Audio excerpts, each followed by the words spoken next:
In the beginning was the Word. The Word was with God, and the Word was God. Now faith is the substance of things hoped for, and the evidence of things not seen. For God so loved this world that he gave his only begotten Son, that whosoever believeth in him shall have everlasting life and not perish. And with that, we jump off the deep end.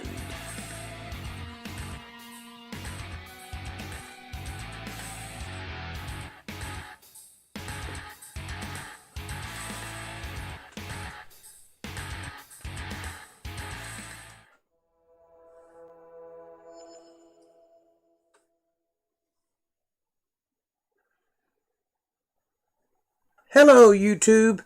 Jake Johnson here, and you're watching The Deep End. Coming to you live from the internet. I'm hiding somewhere off the coast of North Carolina, trying to keep myself out of trouble. You know how it is.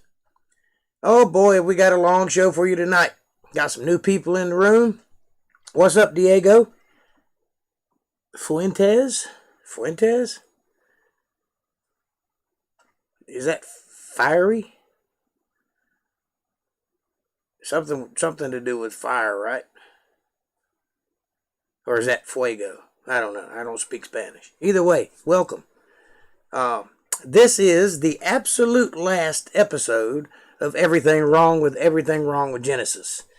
I have gone through 50 videos with this guy, and I have refuted, I think, every single one of his points with clarity and common sense. And I hope that it's provided some entertainment and some understanding,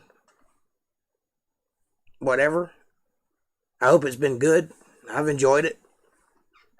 Starting next week, though, I'm going to start in the Old Testament just like we do on Mondays with the New Testament and go through it one book at a time, one chapter at a time, one verse at a time, explaining and then understanding every little bit.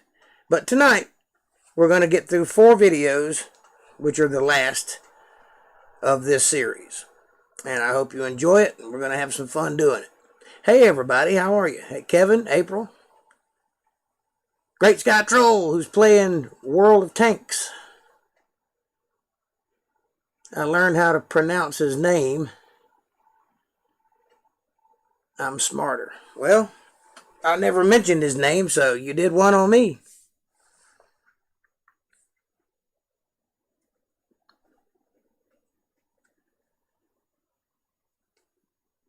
But he's a pretty interesting fella. He's just wrong. There's nothing wrong with being wrong. I thought I was wrong once, but it turns out I just had a cold.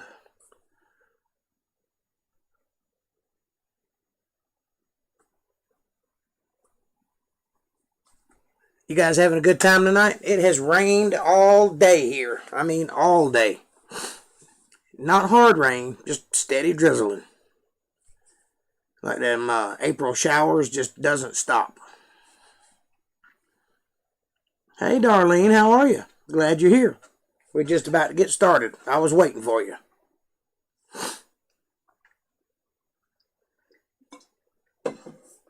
I got my coffee and my Mountain Dew and my cigarettes, and I'm ready to rock and roll.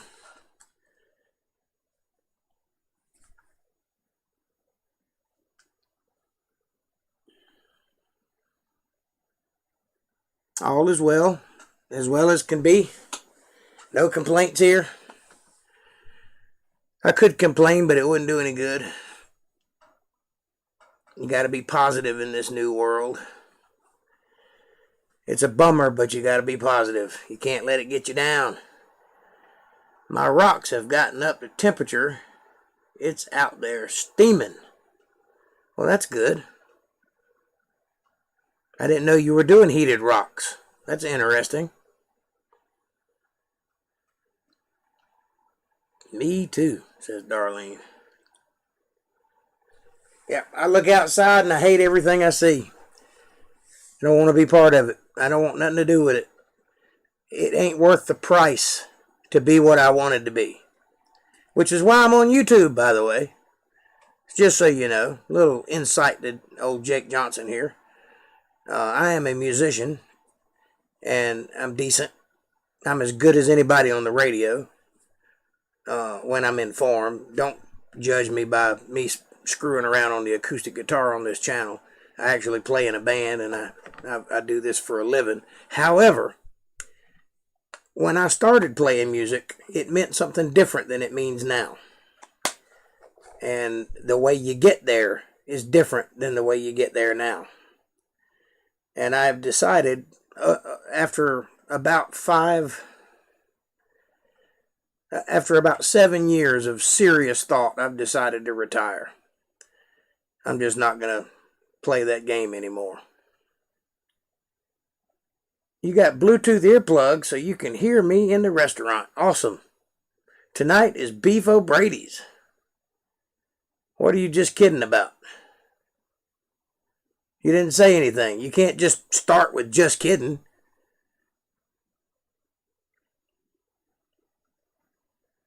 Definitely not. Oh, that was way up in the chat. Okay, I got you. You are smart. Look who you're hanging out with. That tells you right there how smart you are. Out of all the videos on YouTube, you're watching this one. If that don't show your intelligence, nothing does. Meaning me. Huh. No, you're smart. I'll make sure of that. I won't let you be dumb.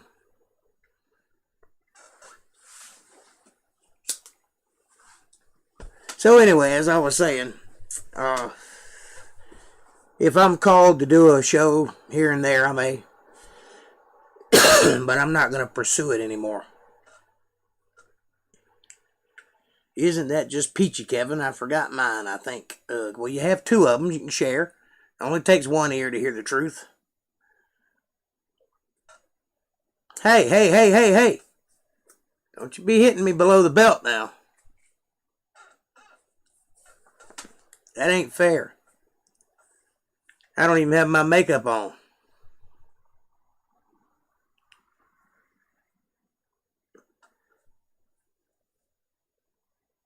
Welcome all newcomers. Water is heated. Rocks are in the water. So the rocks get warm. Hey, as long as it keeps the fish happy, that you did a good job. And warm water will provide a good breeding ground for them. But make sure it don't get too warm.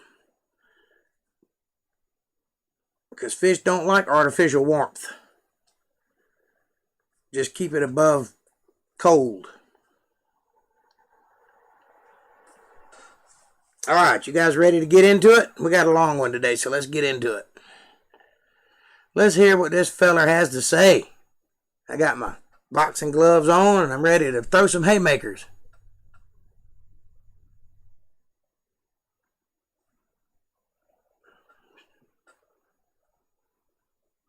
Good deal. Here we go. Genesis 47.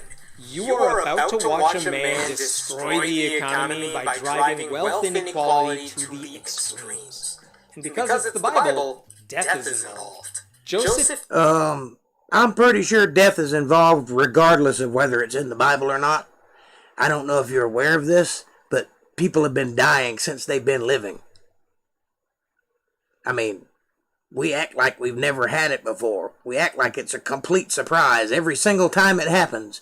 But every single person who has ever lived has or will die. Sorry. Bible has nothing to do with that. Second of all, how can you say he's destroying the economy when they actually build a nation out of this one family? A nation with 12 tribes come from this one family. And the wealth of the land is inherited to them. So how are they destroying a world economy? They're building one, not destroying it. They didn't have super centers and shopping malls in those days. They didn't have handy marts and quick stops, and they were lucky to find a place to shoe a horse. So I think you're wrong all the way around. Here we go. Went and told Pharaoh, my father and brothers, with their flocks and herds and everything they own, have come from the land of Canaan and are now in Goshen. He chose 5 of his brothers and presented them before Pharaoh. Pharaoh, I just invited 70-some people to come live here forever. You're cool with that, right? Which 5 did he choose? It's so weird how the Bible goes into elaborate detail about the weirdest things and then leaves out useful information all the time. I have a sneaking suspicion that in just a few lines, you'll say who the 5 people are. We just spent all that time in the last chapter learning all those brothers' names. Now we're not even using them. I want to know which 5. Remember, at the end of the previous chapter, Joseph coached his family and told them all to say they're shepherds because Egyptians hate shepherds. Therefore, Pharaoh will let them remain in Goshen, which is... Yes, this is called subterfuge, in case you don't know. It's called strategy. You understand? The Bible teaches you to be wiser than the serpent. You understand? This knowledge that the Pharaoh hates shepherds, but the Pharaoh is obligated to put these people up because of a promise made by his father. You understand? They're going to get an entire town to themselves because the Pharaoh doesn't want them around him because they're shepherds. You see? So instead of living in somebody else's house, they get their own town. Seems pretty smart to me. The goal here. Pharaoh asked the brothers, "What is your occupation?" "Your servants are shepherds," they replied to Pharaoh, "just as our fathers were." They also said to him, "We have come to live here for a while, because the famine is severe in Canaan." And one more thing. They are shepherds. It's not a lie. "Your servants' flocks have no pasture. So now please let your servants settle in Goshen." Everything is going smoothly. This is highly unusual for the Bible. They're saying everything just as they rehearsed. Joseph's got to feel like a children's theater director. Just say the lines. Just say what I taught you. You got this. Pharaoh said to Joseph, I can't argue with that. "Your father and your brothers have come to you, and the land of Egypt is before you. Settle your father and your brothers in the best part of the land. Let them live in Goshen. And if you know of any among..." Now you see, this reminds me of something that Abraham did way back when, where he told the leader or Pharaoh or whatever it was, I don't think it was a Pharaoh, I think it was just a king of that area, told him that his wife was his sister. And you jumped all over Abraham for lying about who his wife was, when in fact his wife was his half-sister. He just left out the wife part, but he did tell the truth. She was his half-sister. In those days, beggars couldn't be choosers. You're talking about a desert with a couple of people in it. You get who you get, you know. I'm not saying it's right. I'm just saying that's the way it was. And because you made such a big deal about him telling the truth, now you're doing it again. Because these people are many things, but one of them is shepherd. They have sheep. They have livestock. They are shepherding their herd. Among them with special ability, put them in charge of my own livestock. Whoa! Not only did that work, Pharaoh's giving them extra special responsibilities already. Imagine that. It's almost like he knows what he's doing. Then Joseph brought his father Jacob in and presented him before Pharaoh. After Jacob blessed Pharaoh, Pharaoh asked him, "How old are you?" That is the right question. Pharaoh could have asked Jacob to talk about his son, to share some stories, to ask about his trip. Instead, he took one look at the guy and said, "How the hell are you not dead yet?" And Jacob said to Pharaoh, "The years of my pilgrimage are 130. My years have been few and difficult, and they do not equal the years of the pilgrimage of my fathers." Then Jacob blessed Pharaoh and went out from his presence. 130 years old, and he says, "My years have been few." Yes, because the previous generation to him lived much longer, and their previous generation lived even longer than that. So 130 years is like 30 in as far as physicality goes. You see, when you live 900 years, you grow slower. You understand that, right? People don't just advance in age and then just keep going. The human body is designed to live a certain length of time.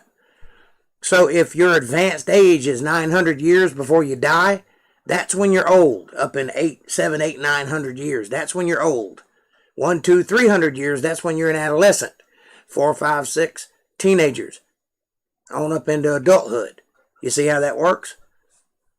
130 is young in a book where we've seen people live to be over 900. Interesting thing about that blessing, though, is... Interesting fact, the oldest man recorded was Methuselah, and he lived 965 years, just shy of 1,000 years. That's pretty good. How rare it is. We've only seen that ritual happen 2 other times in the Bible so far, where someone who's not God bestows a blessing on someone. May you have good health and good tidings all the days of your life, Mr. Atheist. That's a blessing. It's not a magic spell. It's not a potion or a trick. It's just a blessing. Once was when Isaac blessed Jacob accidentally because he thought Jacob was Esau. The other was when Rebekah's mother and brother Laban blessed her when she decided to run off with Isaac in chapter 24. It kind of makes sense that Isaac and Jacob have that power. They're kind of main characters in the story. But who... What power? The patriarch of the family often blesses the younger people or people that they get, business with. A blessing is just giving somebody good tidings. It's not a power. They're not superheroes. They're people, and they lived. Who the hell gave Laban that authority? He's a biblical nobody, relatively speaking. So Joseph settled his...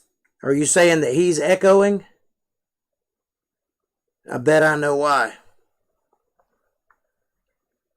Hold, please. 1 second.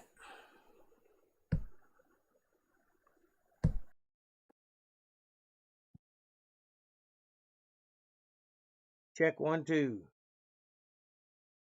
Check 1, 2. Can you hear me? Check 1, 2.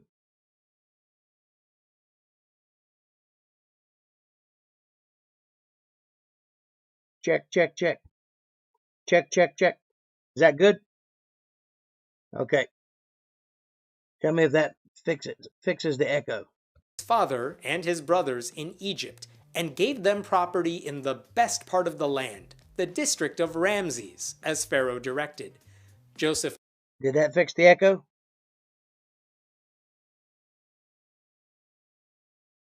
Talk to me. Yes, it did? Okay. Also provided his father and his brothers and all his father's household with food, according to the number of their children. Aw, they all have fancy homes and food now, because during a famine... Imagine that. And if they hadn't have told the Pharaoh they were shepherds, they would be living in the Pharaoh's house instead of in their own houses. Famine, rich people will always find a way to do just fine. Also, the district of Ramses? That's pretty much a synonym for Goshen, but it's weird, because Ramses wasn't a name that came into use until hundreds of years later. You're wrong. You see, the reason you're wrong is because you don't understand that the dates have been shifted by secular scientists. They came up with a scale called BCE. And what they did is they altered the dates so that nothing that they found matched up with the dates mentioned in the Bible, so that they could claim that this isn't the right place. Like if they found the ruins of Goshen, they would carbon date it BCE and say it doesn't match the right date. It's not of the right time period. So that's why we haven't found a lot of the things that are actually right where the Bible says they are. And if you have eyes to see and ears to hear, you can go look. Everything the Bible says is there, or there's evidence that it used to be there. A lot of things have been destroyed, but a lot of things are still standing to this day, including the steps to the city of Zion, that's David's city, in Jerusalem, where the Temple of Solomon is supposed to go. They also think it's supposed to go on the Dome of the Rock, but it's not. The Bible says it's in Zion, not on the Dome of the Rock.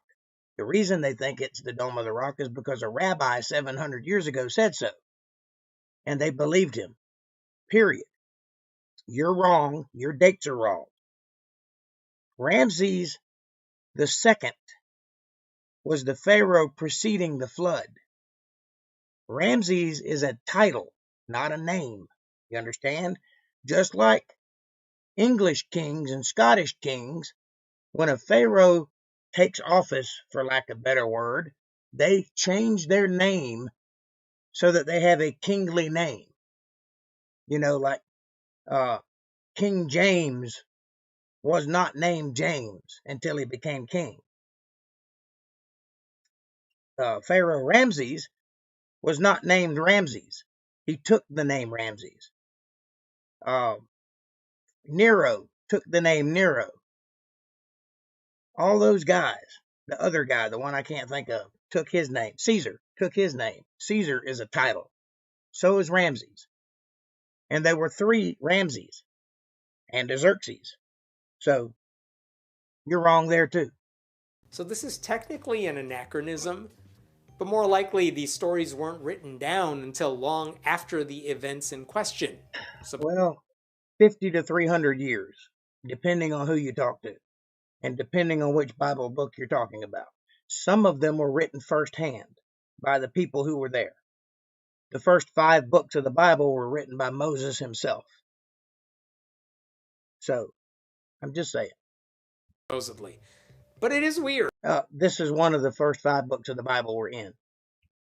It's almost like reading Shakespeare and seeing Romeo pick up the phone and call. And when I say Moses wrote it, I mean he edited it. I don't know that he wrote every verse, but he put it together. He compiled it. It's his book. Juliet. Like, there's something not quite right about that. There was no food, however. Yeah, the thing that's not right about it is your ideology, not the fact that it says it. The facts are accurate. You can go look. Everything the Bible says, there's record of it somewhere. Your dates and your ideology is put you on the wrong side of the knowledge. In the whole region, because the famine was severe. Both Egypt and Canaan wasted away because of the famine. Joseph collected all the money that was to be found in Egypt and Canaan in payment for the grain they were buying, and he brought it to Pharaoh's palace. When the money of the people of Egypt and Canaan was gone, all Egypt came to Joseph and said, "Give us food. Why should we die before your eyes? Our money is all gone." Imagine that. Joseph, being a very smart man, prepared for the famine. And he had all the money and he had all the grain. And everybody bought it from him to stay alive, which elevated him. It exalted him up high. There are some parts of the Bible that have no relevance to our modern lives. Then there are passages like this that perfectly encapsulate wealth inequality.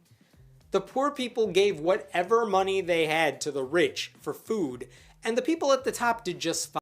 Amen, Diego. But because Pharaoh is clearly a right-wing Republican, there is no attempt to make sure that... Why you got to make this a racist thing? There's no indication that he's a Republican. Why? Because he wants to make money? Moron? Everyone has a job, or that everyone has universal basic income, so they have money to spend, even though jobs are hard to come by, or that everyone's gonna have food on the table. The people want a revolution because the biblical economy is broken. That would have been a much better Bible if they just overthrew Pharaoh, kicked out Joseph's family, and redistributed the money that the rich people hoarded. The burn. Yeah, see, that's called socialism, and socialism always ends in starvation and genocide. Always. Every time. Sorry. You want to have a society that works, you have to use capitalism. You have to have a free market. You have to have a meritocracy. That's how societies thrive. That is the only way that works, or that works as well as it does. I mean, nothing's perfect, but it's a whole lot better than socialism or communism. I don't want to share what little bit I have with everybody in my area. They didn't earn it. I did. Bible. I love it already. So what's Joseph gonna do? Give away the food? Find a way to spread the money around? Turn his back on everyone and just let them die? No. Then bring your livestock, said Joseph. I will sell you food in exchange for your livestock since your money is gone. So they brought their livestock to Joseph, and he Kevin, I would lay my last dollar on it.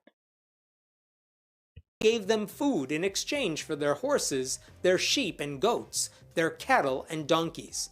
And he brought them through that year with food in exchange for all their livestock. Now you see, let this be a lesson to you young people out there who may find this video. If you want something, live within your means. If you have something to barter with, or if you've earned a little money, then take that and invest it wisely. Living within your means, buying the things you need to survive, but not more than you need, and you will go far.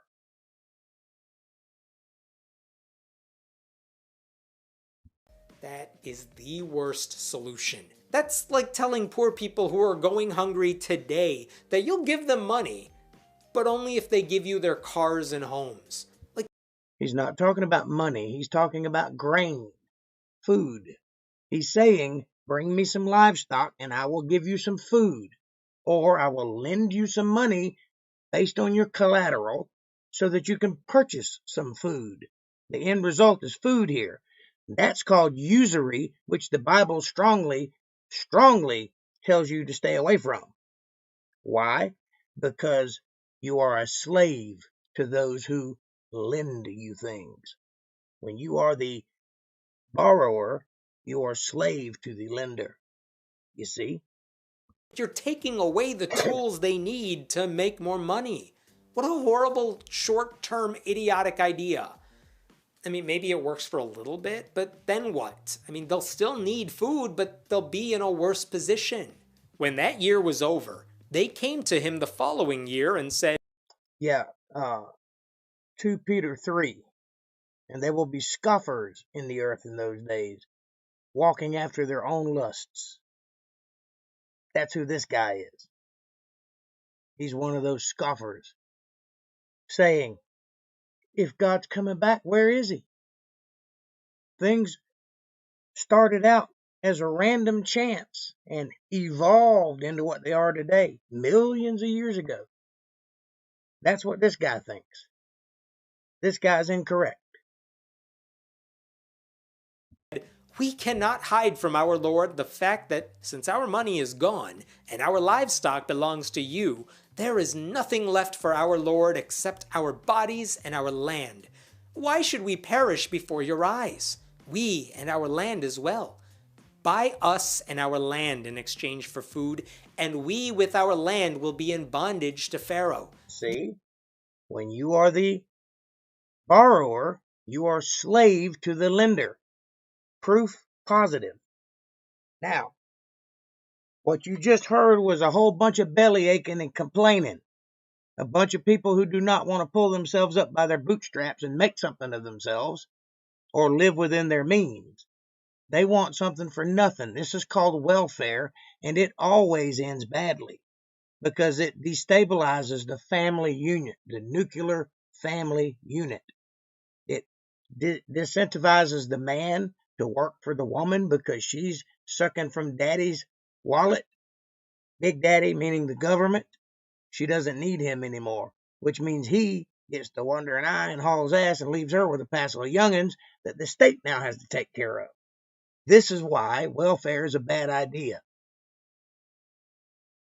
What you need to do is do a job or provide a service, and then people will pay you to do it. Period. I'll pray for the atheists. I'm going to miss this pod. Well, we might come back to it later. I do not understand this equal worth crap. Why should someone who chooses not to work get the same as me if I work hard, and why should I not be paid more? Well, don't you know? It's because everybody's exactly the same, and there's no difference between anybody except unless you're black, and then that's a big, or if you're transgender, then that's a big thing. But if you're anybody else, then everybody's equal, and everybody's worth exactly the same thing. That's why it will fail. You see, if you get the same thing I get, then I'm not going to try extra hard to do what I do. I'm not going to learn to be good at something. I'm not going to go out of my way to grow my brain because I don't have to. I'm going to get the same thing either way. I can watch TV and make the same amount of money. That's why it doesn't work. Because ultimately people need to have a purpose. If you don't have a purpose, then you mildew. Period. And he calls himself the friendly atheist. No, he is not friendly at all. He is a hypocrite and a stone skeptic. I agree. May God bless him and to any non-believers. I agree also. Kevin says, I'm with you, Diego. I'll be praying. God still loves you. And yes, he does. And this man can still be saved. And I'm trying. Friendly atheist, let this be a warning to you. Get saved, son. Pay attention to those words you're making fun of. Put them to the test. Don't just mock them. Find out if they're telling the truth.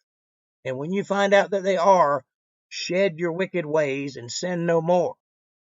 That's the best I can do for you. I've cast my pearl. It's up to you to not be a swine. Socialism is evil, period.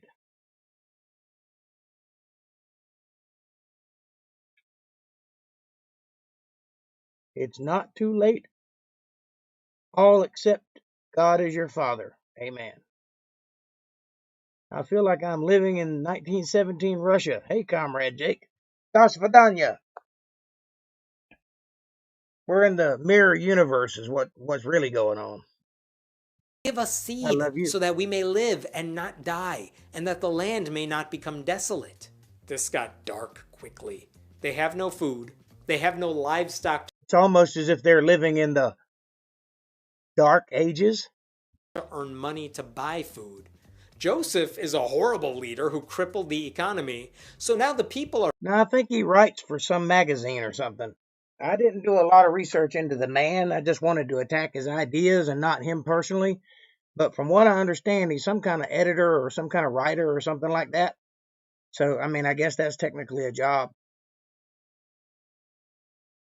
But he's never worked like labor. I can tell you that. I can see that by the nature of his hands. You look at these hands. These hands have done some work. Forced to give up their land and themselves. They have nothing left to offer. Any decent human being would say, no, you keep your land. You stay independent. Here is some food to tide us all over. Let's work out a reasonable path forward. I bet he's got a limp little sweaty handshake too. But of course, Joseph's not going to do that. So Joseph bought all the land in Egypt for Pharaoh. The Egyptians, one and all, sold their fields because the famine was too severe for them. The land became Pharaoh's, and Joseph reduced the people to servitude from one end of Egypt to the other. However, he did not buy the land of the priests because they received a regular allotment from Pharaoh and had food enough from the allotment Pharaoh gave them. That is why they did not sell their land. Yeah, that's called a tithing, and all preachers are supposed to be taken care of. That's why they're preachers, because it takes a lot of time and a lot of studying to understand how to teach and to understand the scriptures, and you can't be in two places at once. So if you take up the mantle of being a preacher, then your congregation should take care of you. That is the gig. It's in the Bible. It's holy. That's how you get a church that's blessed. A preacher should not have to work two jobs. A preacher should spend his days with his nose in the Bible. These priests are no different. And I don't know if you're aware of this or not, but at least some of the Egyptians were Christians, like Akhenaten, who worshiped the one God, tried to do away with the multiple God religions. He got killed for his efforts, but he was trying. And his son, Akhenaten, went back to the old ways. And he got killed for his troubles, so not everybody agreed with him. This is the Democrat and Republican of the Middle Ages. It was the Christians versus the polytheists. Oh my God, the parallels don't stop. The government screwed over the people, but the religious leaders did just fine because the government gave them special treatment. And let's not mince words here. That's not special treatment, that's earned treatment. Have you ever studied the Bible? Then you know it takes a lot of time. And if you're charged with teaching your congregation, then that takes even more time. That's not special treatment. That's a job.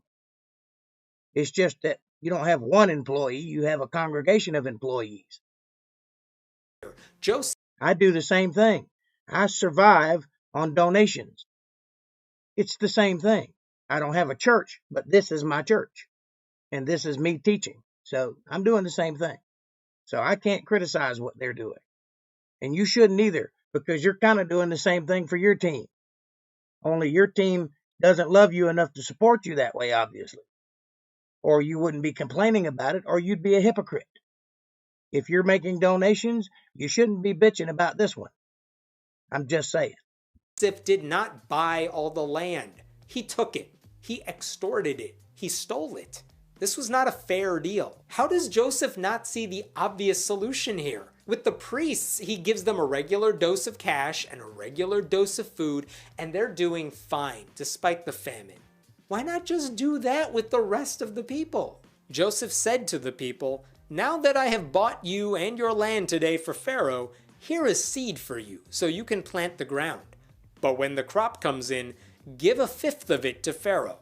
The other 4/5 you may keep as seed for the fields." And as Why not just give everybody an equal portion of seed? Let me explain this to you. If you have 100% of something, and then you go carving it up, you see where this is going? Say you have a town of 10,000 people, but you only have 100% of grain. How many of that 10,000 people are going to receive grain from that 100%? Pretty soon the portions are going to get so thin that nobody's going to get enough.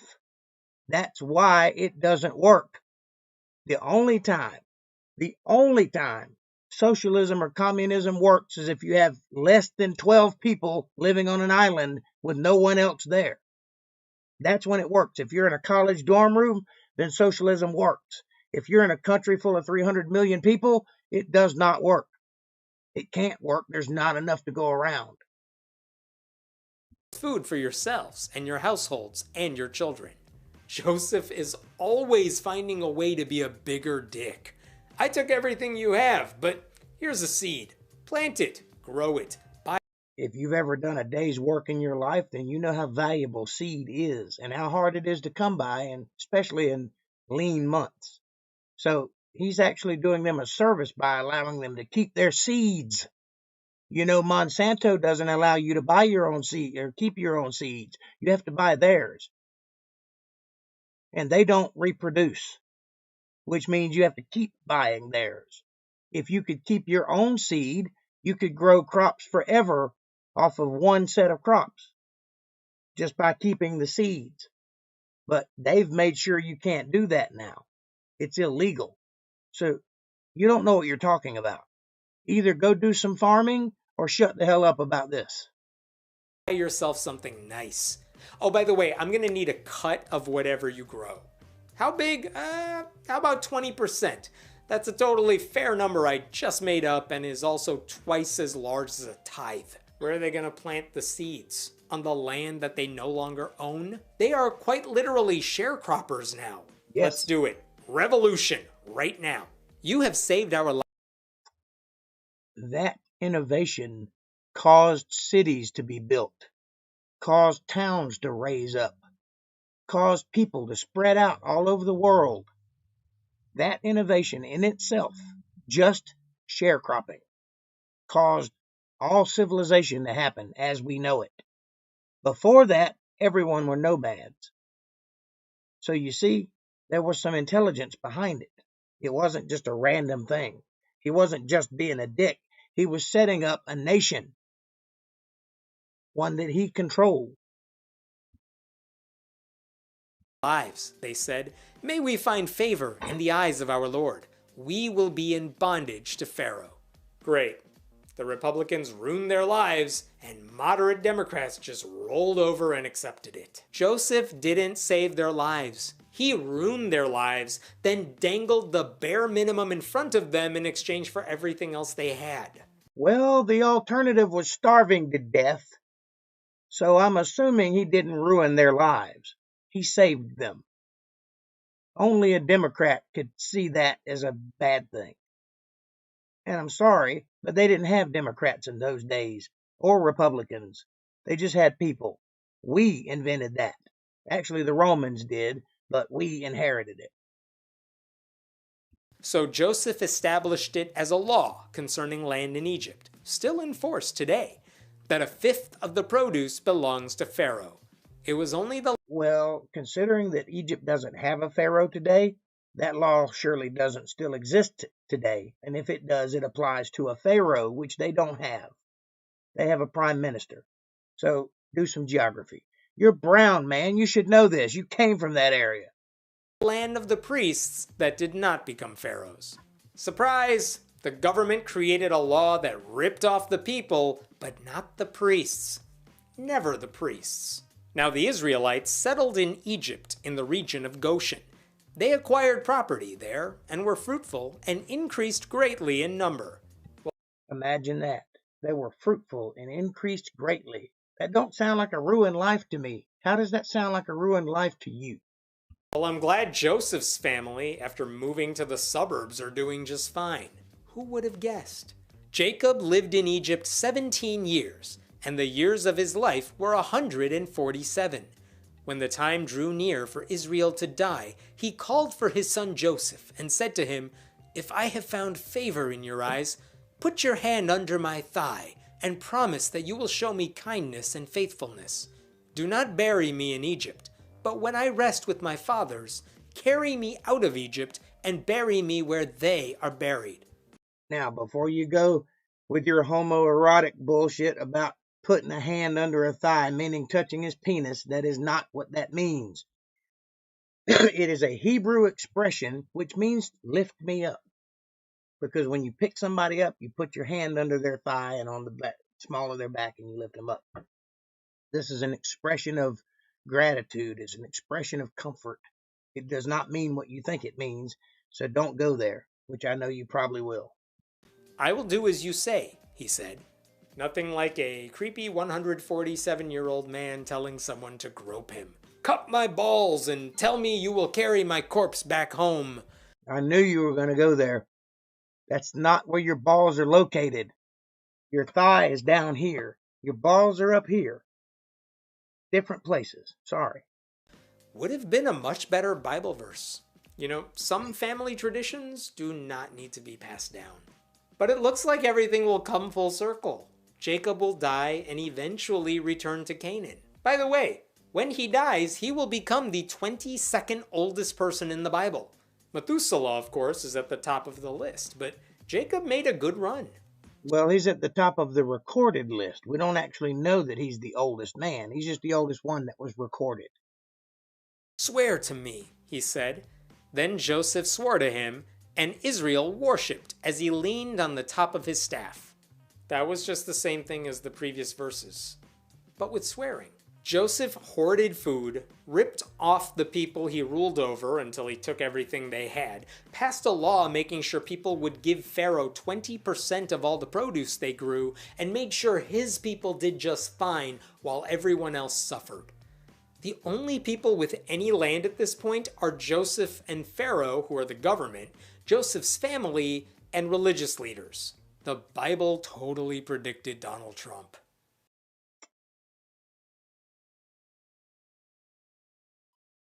Yeah, Donald Trump, the fascist dictator who left office willingly and without problem, who only signed one executive order in his first 5 days adverse to Joe Biden, who signed 19 in his first 5 days.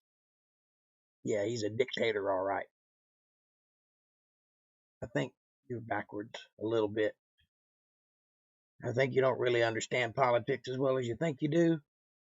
And I think you probably ought to fix that if you're going to continue in this profession. Genesis 48. Jacob is about to die.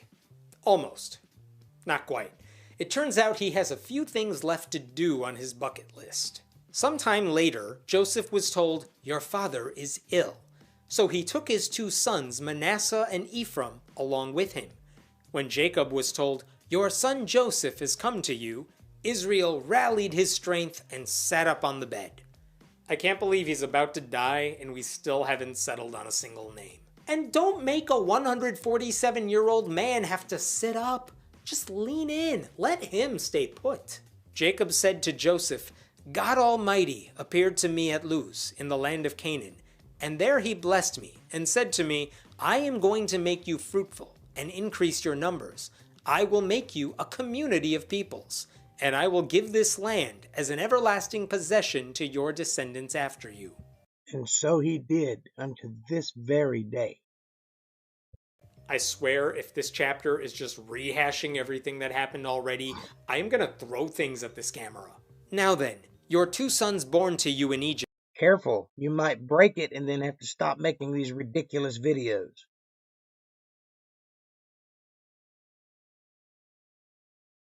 Before I came to you here will be reckoned as mine. Ephraim and Manasseh will be mine, just as Reuben and Simeon are mine. Any children born to you after them will be yours. In the territory they inherit, they will be reckoned under the names of their brothers. As I was returning from Paddan, to my sorrow, Rachel died in the land of Canaan while we were still on the way, a little distance from Ephrath. So I buried her there, beside the road to Ephrath, that is Bethlehem. Did Grandpa just take control of the grandkids? These 2 are mine now. Your future sons are yours. That's not how... For the first time, for the last time, they do not have a word for grandson. They call them their son, all the way down the generations and all the way up. Father, son. They don't call them grandchildren because, first of all, the DNA goes through the mother according to Jewish law. So I don't know how far back that goes, but I would assume they got it from somewhere. Genetics works, or time, or family trees. But okay, he's just saying, I'm going to treat these grandkids as if they were my own kids for the sake of my will. No, that's not what he's saying. What he's saying is these are my grandkids. They just don't have a word like that. They consider all of their children their offspring, their kids, their grandkids, and their kids, all on the way down. I'm adopting them at the last second. It's not exactly random, though. Before Rachel died, she only had 2 kids, Joseph and Benjamin. Not as many as her sister Leah, and not as many as the Duggars. So to make up for the dozen kids she never had, Jezreel is telling his eldest son, "Give me yours." When Israel saw the sons of Joseph, he asked, "Who are these?" "They're Ephraim and Manasseh. We just went over this." Oh boy. That doesn't mean he read this book. This book probably didn't exist when he was alive.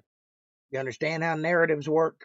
He may not have even known his own family members at the time because they were a big family, a lot bigger than the families we have today. And also, no, he didn't. He's losing it fast. "They are the sons God has given me here," Joseph said to his father. Then Israel said, "Bring them to me, so I may bless them." Nothing good happens in the Bible when non-gods bless people. You would think Jacob, of all people, would know that, given his history of stealing blessings meant for other people. Now, I'm not saying that was right, what he did. But number one, it wasn't his fault, it was his mother's fault. And number two, it could be that God ordained it to be so. Because people don't always make the right choices, and it could be that his father made the wrong choice, not him. Or it could be that God saw more potential in Jacob's lineage than his brothers. However, it went that way, and it was recorded that way, and that's one of the ways you know this is an honest book. because it records the flaws along with the blessings. And by the way, every time someone is blessed, something good comes from it, regardless of who's doing the blessing. You're wrong there all the way around.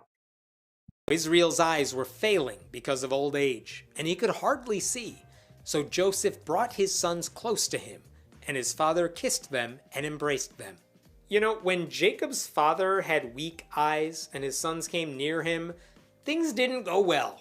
I don't know why we're still doing this. Well, there was a nation built, so I'd say things did go well. Imagine if Esau had got the blessing that was coming to him. Then you would have had a nation of hunters, and you would have hated that.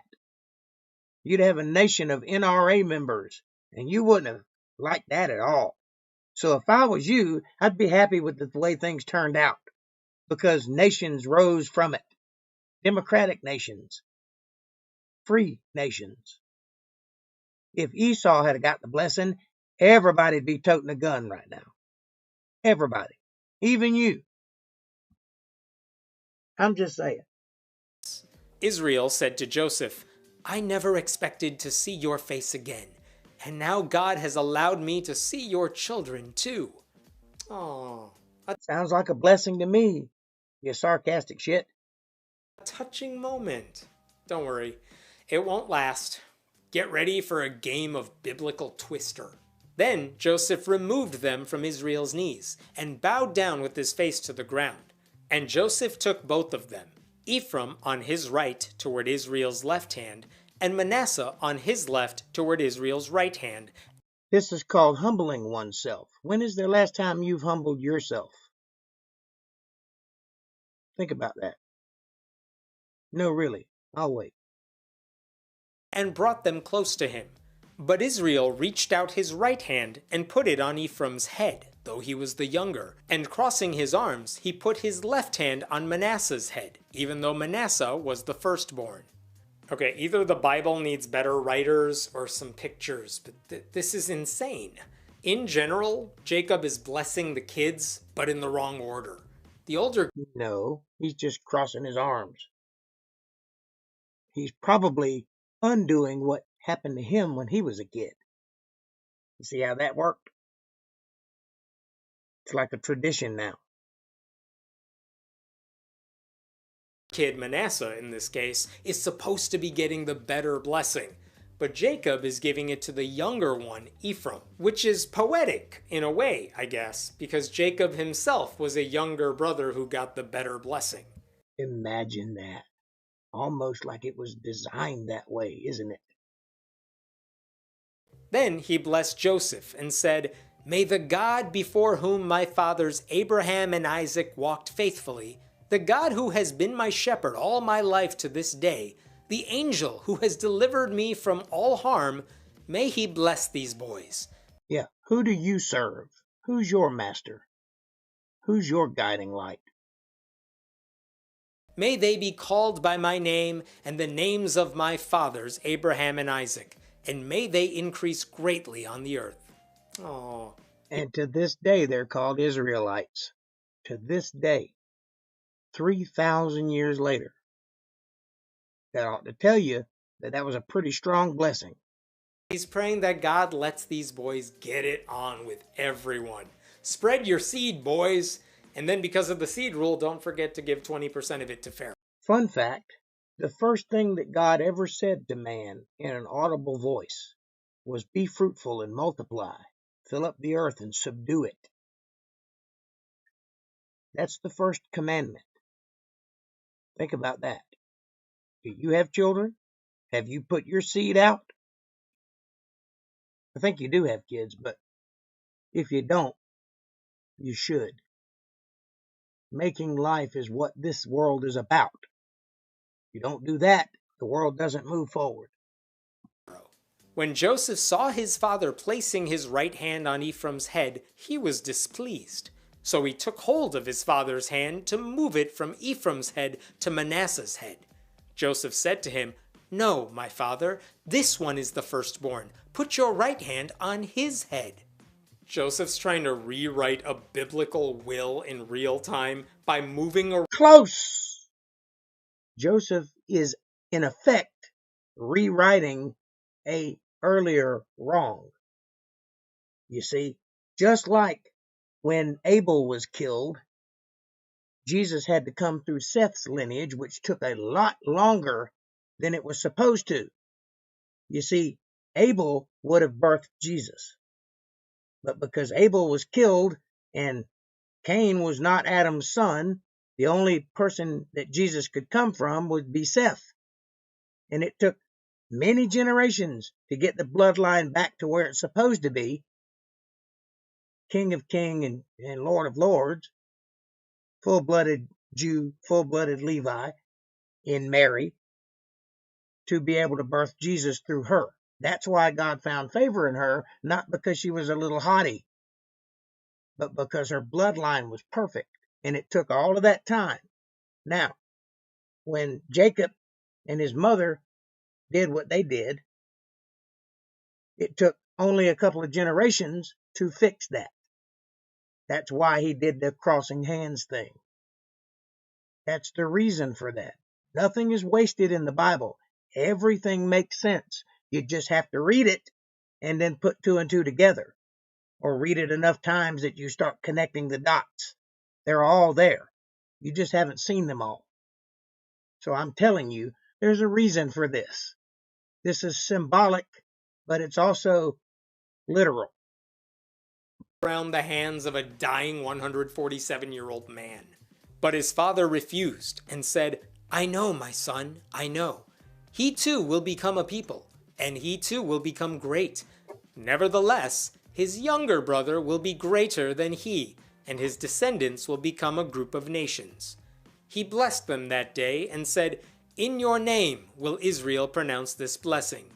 May God make you like Ephraim and Manasseh." So he put Ephraim ahead of Manasseh. How's that for some nearly last words? The older kid will be fine, but the younger will be more powerful. I know this because I see the future. Secondborns.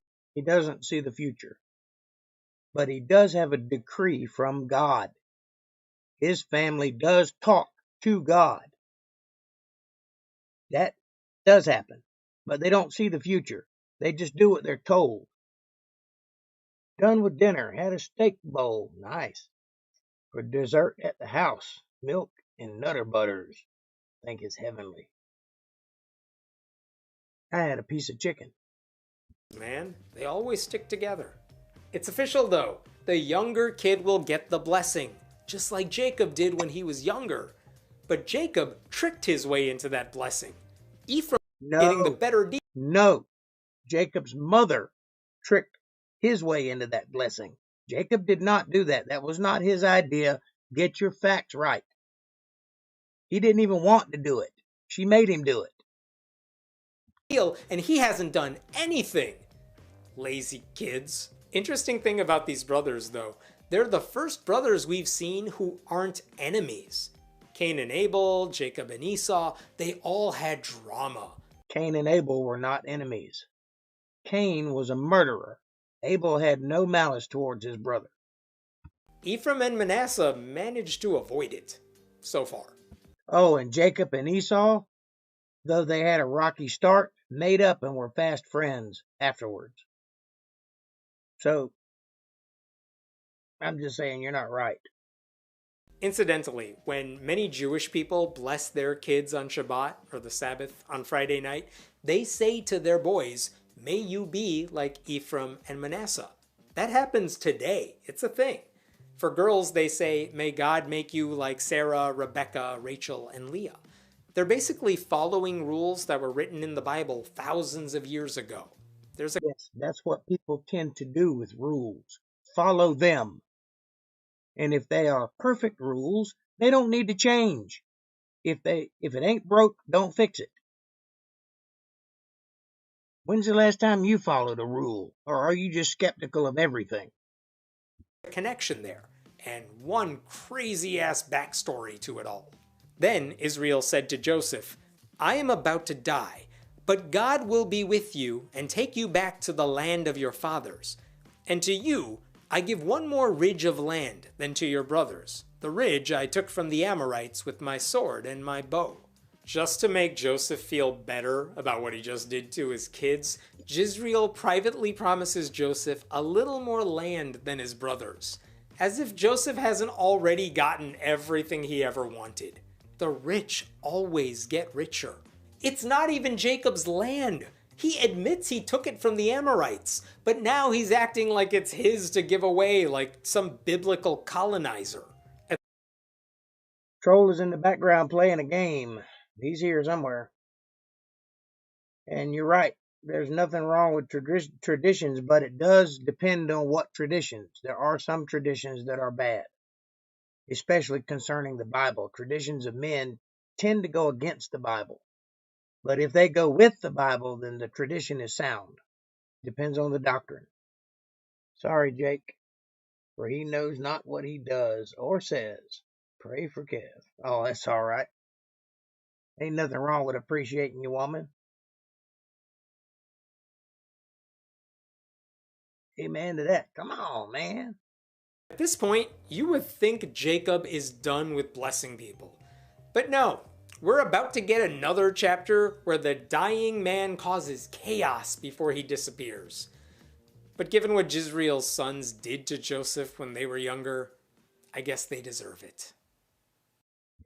Well, I don't think he's going to cause chaos. Chaos may ensue, but I doubt it's his fault.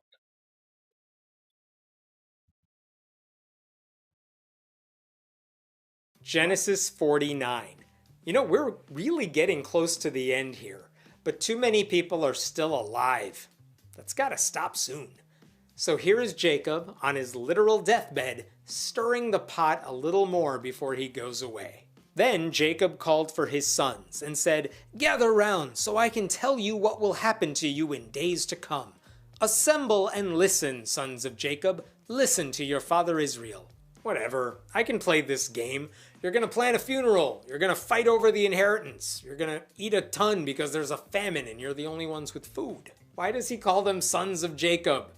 They're his sons. They know who he is. The word sons kind of gives it away. Well, you see, that's how titles work. And in those days, they spoke a little more proper and a little more matter of fact than we do today. They used a lot less slang and a few more Hebrewisms. But also, this is a book. It's a narrative.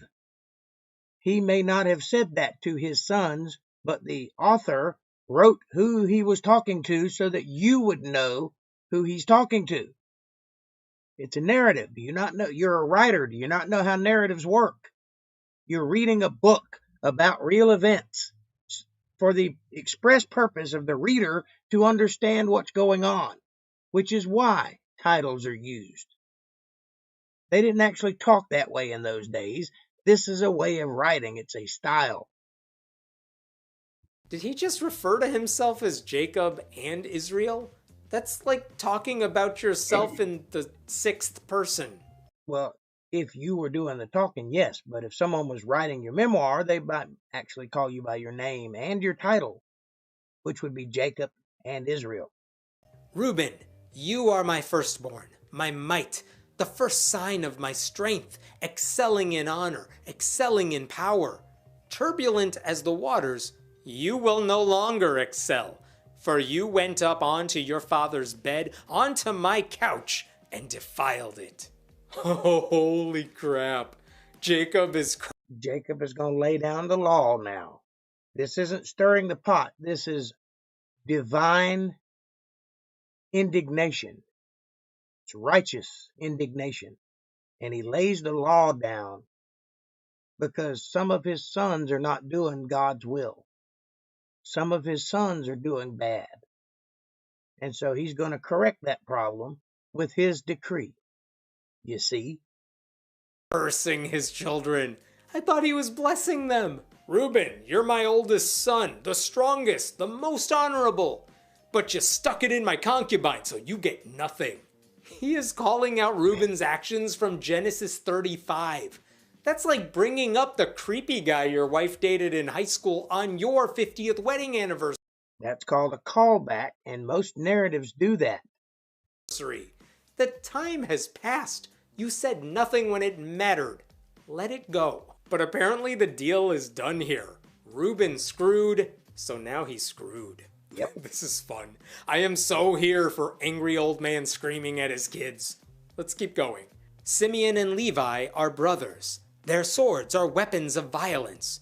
Let me not enter their council. Let me not join their assembly, for they have killed men in their anger and hamstrung oxen as they pleased.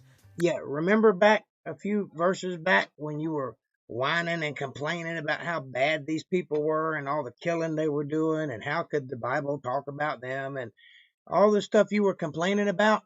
This is the justice for those things. They didn't get away with it. This isn't God doing these things. This is men doing these things. And Jacob laying the law down is God punishing them for it. So you see, just because they wrote it in the Bible doesn't mean they were doing what they were told. This is the part that you atheists always seem to miss. Because you don't like authority. You don't like to be told what to do because you're walking after your own lusts. You are willingly ignorant of the truth. Listen to Jacob, who had 12 sons, who make up the lion's share of the majority of the nations of the world to this day. Those 12 children developed tribes among them, and those 12 tribes went forth throughout the world, and they are the biggest portion of the countries that exist today. Think about it. Think about which ones are surviving. Think about which ones are falling and constantly in war and barren. Think about the ones where nothing will grow. You understand? These curses last forever. They're not just to the son. They're to the son's bloodline. Cursed be their anger, so fierce, and their fury so cruel. I will scatter them in Jacob and disperse them in Israel. You know, these guys tricked men into circumcising themselves before murdering them all. Yep. They don't deserve a blessing. Why is Jacob... And they don't get one. Jacob reminding them they're brothers? We know. That's kind of the point of this whole chapter. And what's with that weird last line? I'll scatter them in Jacob and disperse them in Israel. That means that this guy's descendants will marry into Jacob's family and be scattered out. And they will all end up in Israel. The place, not the person.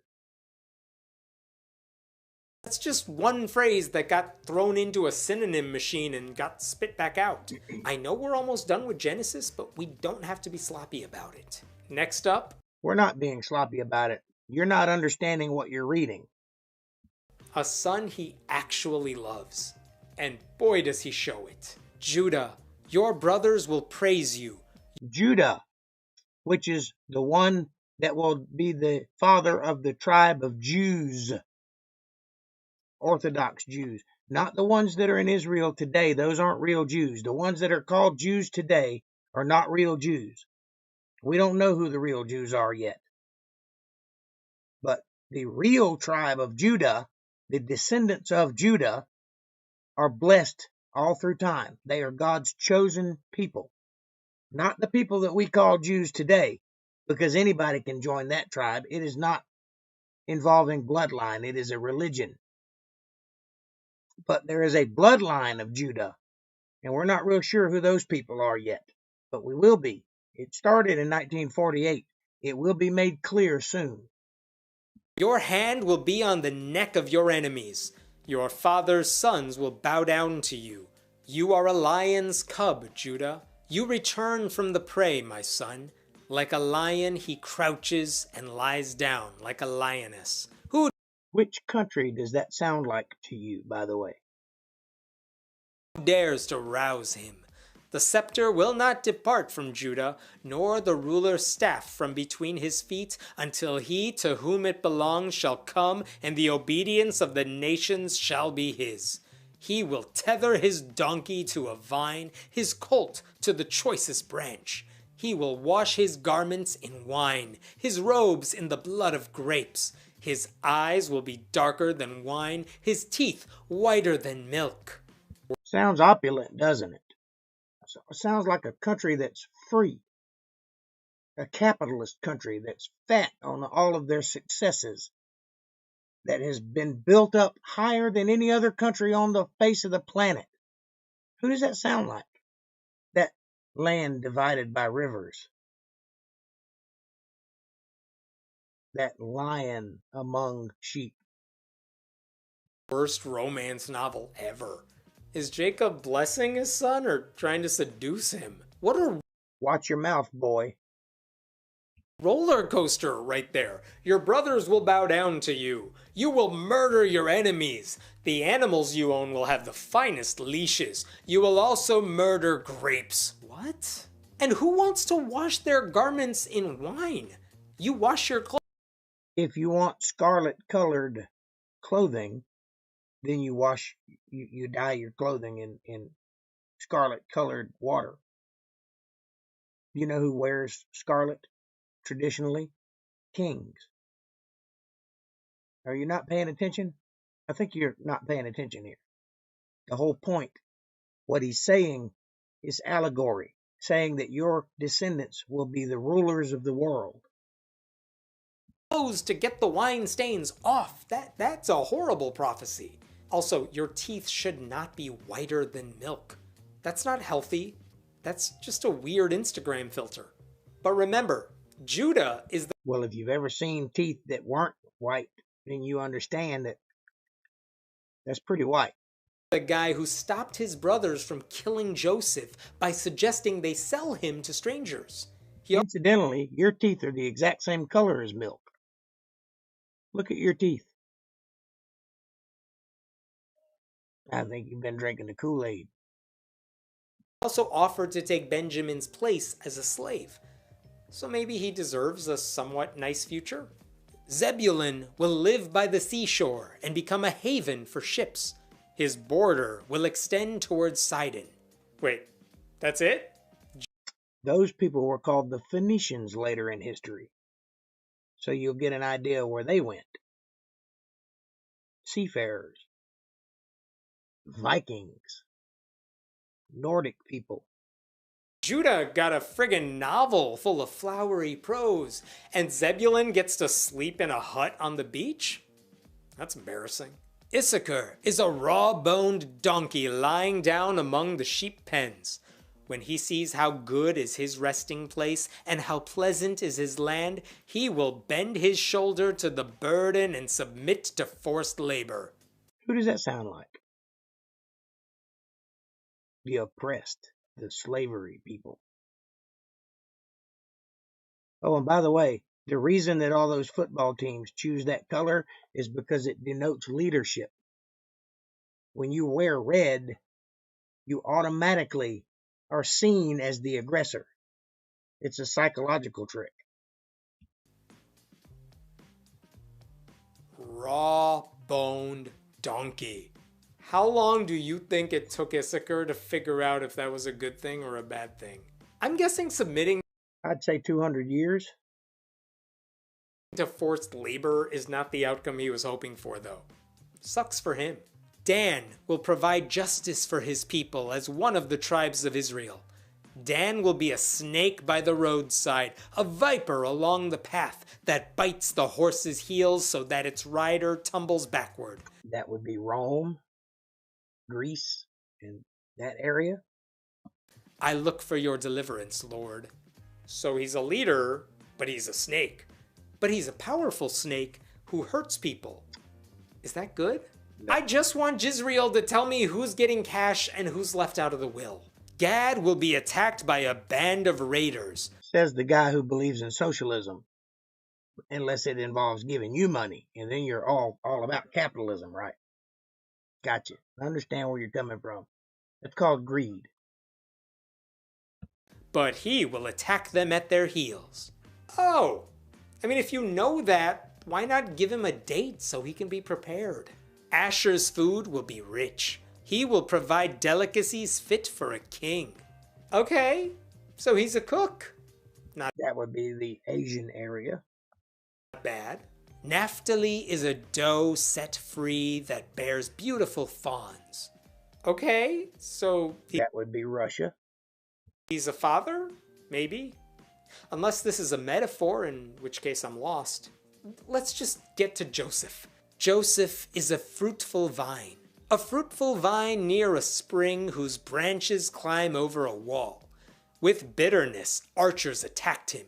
They shot at him with hostility.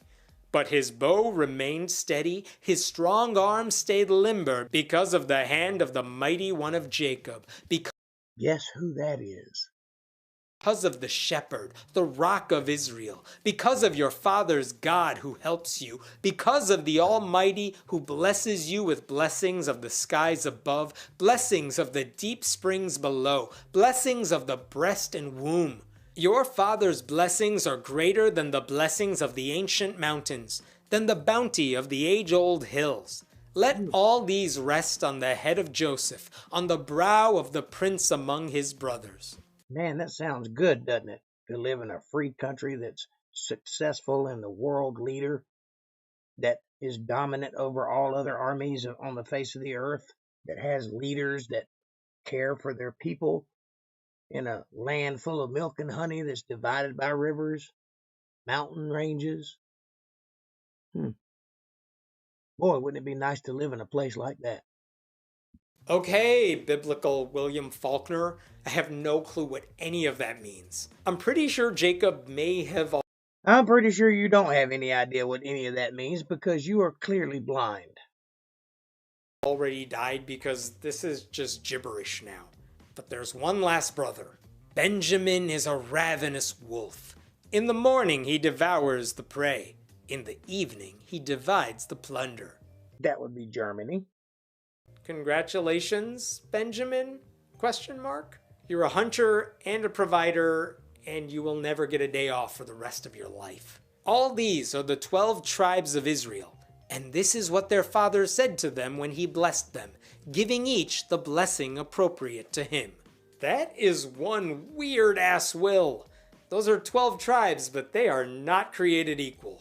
By the way, this list of 12 All men are not created equally. That's just what our Constitution says for the purposes of survival.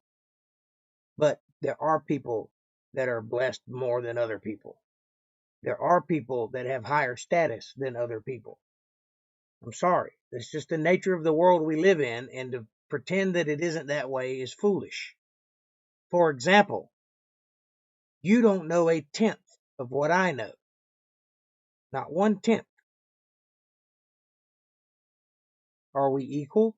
No, we are not.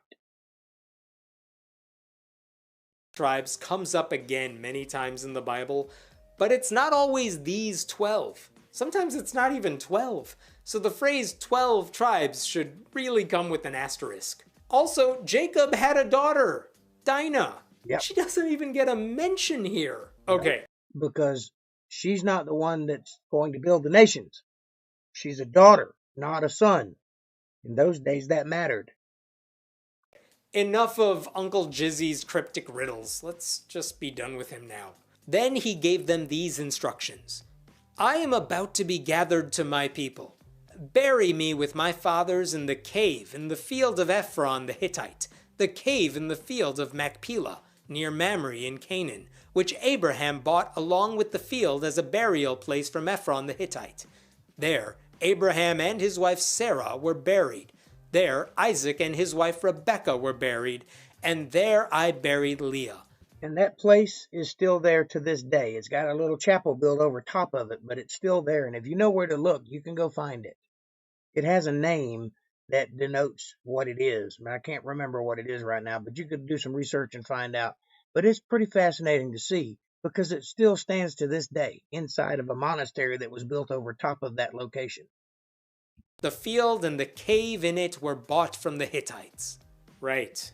Bury me in the family grave. Could have just said that. He did. Don't worry, it's already reserved for you. When Jacob had finished giving instructions to his sons, he drew his feet up into the bed, breathed his last, and was gathered to his people. Well, he timed that just perfectly. How amusing would it have been, though, if he took his last breath right before giving his blessings to the last son? So it took. Only you would find that amusing. And by the way, it doesn't mean that he immediately did that right after he finished speaking. It just means that after he got that out, he died that week. Doesn't mean it happened that minute. Long enough, but Jacob is finally dead.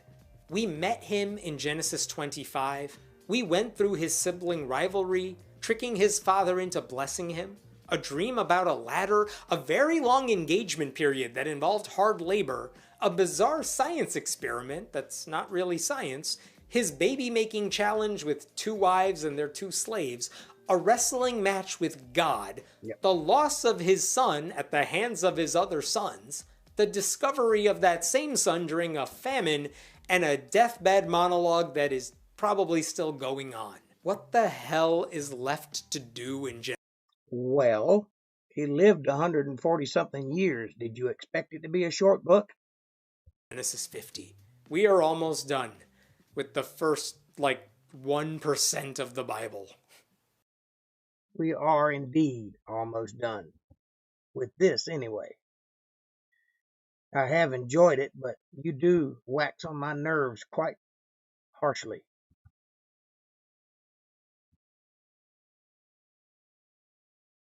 Genesis 50. I know.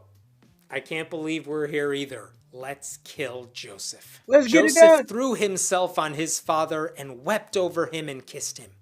Then Joseph directed the physicians in his service to embalm his father Israel. So the physicians embalmed him, taking a full 40 days, for that was the time required for embalming. And the Egyptians mourned for him 70 days. And on day 71, they stopped mourning him? They just got over it? Do you know how long it takes today to embalm a body? An hour. Maybe. Yeah, they have tools now that do that. Then they didn't embalm, they mummified. Using saffron and other spices and oils and things like that, and salt, different things. And it took 40 days to get all of the water, all of the moisture out of the body so that it would be preserved. And then they would do a wrapping ritual, and they would include inside of the wrapping different ornaments and things according to blessings and according to family heirlooms or whatever. And it took a while. Now they just cut all your guts out and then stick a needle in your vein and fill you up with antifreeze. Simple. They didn't have embalming fluid in those days. So it took longer. Also, they went about reverencing their dead. Where we have a wake, they took 40 days of a wake. They would come visit the body. They would come pray over it. They would come be near the place while the embalming was going on. There's a whole ritual. That's why it took 40 days. And at the end of that 40-day period, the body was preserved. And then they would lay it to rest in a tomb above ground or in a cave, sometimes in the ground, depending on where you're at and how rich you were. But that's just the nature of burial in those days. Me too. These guys took 40 days. Joseph did not hire the best people. When the days of mourning had passed, Joseph said to Pharaoh's court, "If I have found favor in your eyes, speak to Pharaoh for me. Tell him, my father made me swear an oath and said, I am about to die. Bury me in the tomb I dug for myself in the land of Canaan. Now let me go up and bury my father. Then I will return." Dude, just do a fake cough and call in sick like the rest of us. None of this, if you truly care for me, send this message to our boss. I'm taking a personal day. Actually, he's being a little sly here because Pharaoh only let him out of prison and made him this powerful guy, his right-hand man, because he promised to stay in Egypt. So there might be some concern that if he goes back home, he'll never come back. Pharaoh said, "Go up and bury your father, as he made you swear to do." Well, that was easy. So Joseph went up to bury his father. All Pharaoh's officials accompanied him, the dignitaries of his court, and all the dignitaries of Egypt. Yeah, if you had a guy that made you unbelievably rich and unbelievably powerful, you would want to keep a close eye on him too. Joseph was not a free man. He was slave to the Pharaoh. He just had free reign because he made lots of money. You see, he was revered, but he was still in servitude. Besides all the members of Joseph's household and his brothers and those belonging to his father's household. Only their children and their flocks and herds were left in Goshen. Chariots and horsemen also went up with him. It was a very large company. Oh, the whole company came out for the funeral. Very sweet. Or not. I mean, it's possible Pharaoh just sent all those officials just to make sure Joseph came back. And remember, they got a really big family, and all of their family are leaders of certain areas. So it would have been a big procession. He's valuable property. You can't let him get away. Plus, Joseph's brothers are there too, and they technically work for Pharaoh as sharecroppers, taking care of his cattle and stuff. So Pharaoh may have agents watching them. You need to be a little bit more specific. I have no idea what you're talking about, April. I got a feeling things that are preached and are said not to do, all is ignored, do, D. What are you talking about? To us being human and sinning, we have the choice. Yes. First of all, the devil can tempt you, but he cannot touch you. He cannot harm you. He cannot make you do anything. He cannot force you to do anything or force anything on you. You have to give him permission. This is the deception. This is the trick. You have to be willing. He has to tell you what he's going to do, make you afraid, and you have to make the choice to do the bad thing. You know what's right and wrong in your heart from childbirth. You know instantly what's good and bad. Before you're ever even aware of the concept of stealing, you know that taking something that doesn't belong to you is wrong. But you make the choice, and then you justify it in your head. Well, I had to. I was starving, or I needed something, or whatever. You make the choice to do wrong, and then you justify it, and then you compartmentalize, and then you can live with it. Doesn't make it right. That's just the way people operate.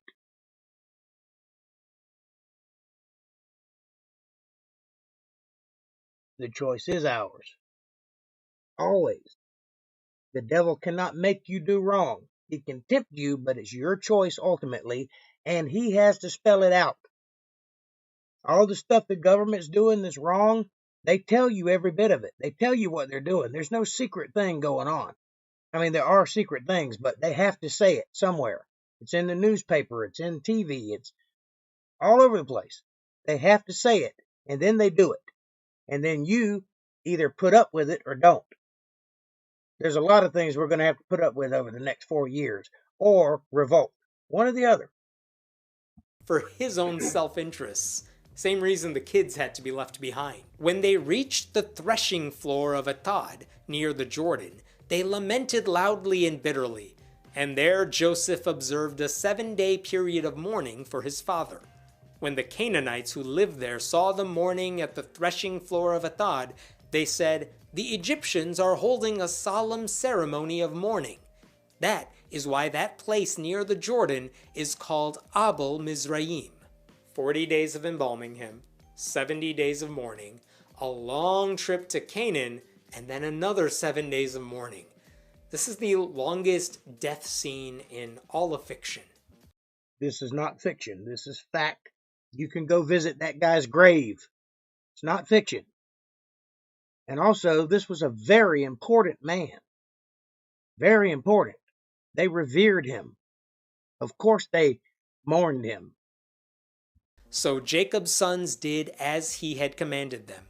They carried him to the land of Canaan and buried him in the cave in the field of Machpelah, near Mamre, which Abraham had bought along with the field as a burial place from Ephron the Hittite.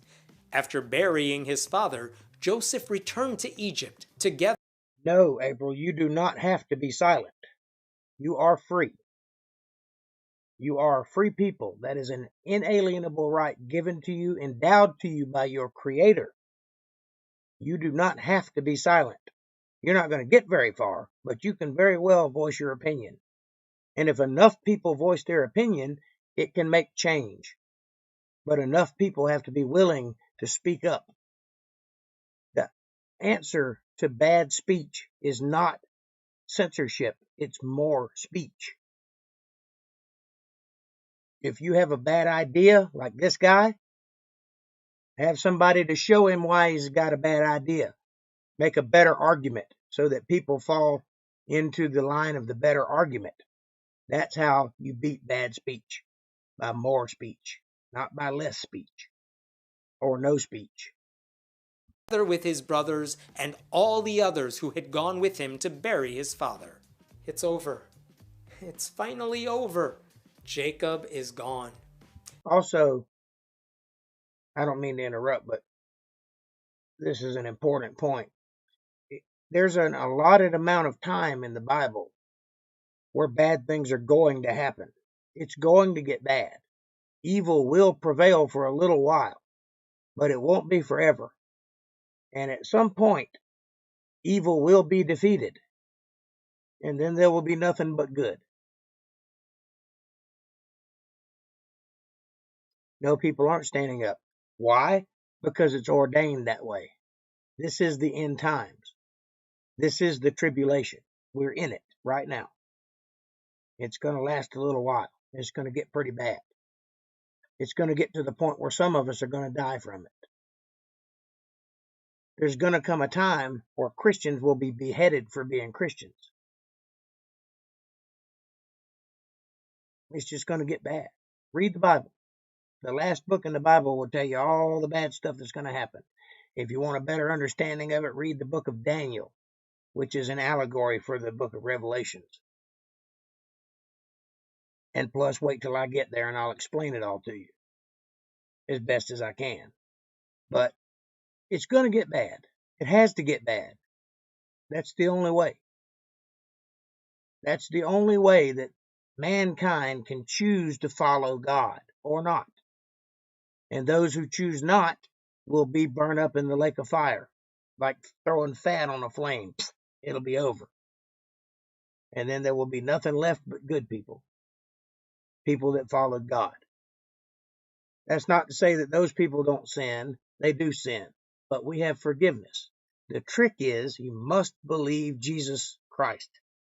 That's the only requirement. If you do that, you are saved. Period. Can you lose salvation? Probably. But as long as you're trying, and as long as you're working towards righteousness, you will not lose salvation. He does know the reason, and you should know the reason too. And the reason is, the reason we're here, despite all man's questioning, there's only one reason we're here, and that is to make a choice. Follow God or follow Satan. That's it. That's the only reason we're here in the flesh. That's the reason we were put here. I know you do. And because of that, you'll go to heaven. Because you believe in Jesus Christ. Because you repent. Because you try to be righteous. There are some people that don't. That mock God. That mock Christianity. Those are the people that if we can't save them, they're going to hell. And I use the word hell lightly because I don't teach hell like the churches do. Because it's not biblical. Yes, Jesus and other people use the word hell in the Bible, but they're referring to a trash heap or a grave, not a place below the earth where a long-handled wearing goat man with a pitchfork lives. Because now on earth is Satan's playground. Well, Satan owns this earth. He's the prince of the air. Means he's in control of this world. God is not in control of this world. Satan is. That's his function. That's the reason God created Satan, is to rule this world. We are not of this world. We're in it, but not of it. We were put here to make a decision because at one point, a third of God's angels fell. And so it became necessary to have a clean slate to make a choice. You follow me? You understand what I'm saying to you? Are you getting what I'm laying down? You've made that choice. You're good. No further Worrying is necessary. Just keep doing what you're doing. Esau has finally emerged victorious. You know, in the book of Acts, it says Jacob was buried at Shechem, which is about 50 miles away from Machpelah. You would think they would get these details right by Genesis 50, considering all the practice they've had. When Joseph's brothers saw that their father was dead, they said, "What if Joseph holds a grudge against us and pays us back for all the wrongs we did to him?" So they sent word to Joseph, saying, "Your father left these instructions before he died. This is what you are to say to Joseph. I ask you to forgive your brothers the sins and the wrongs they committed in treating you so badly. Now please forgive the sins of the servants of the God of your father."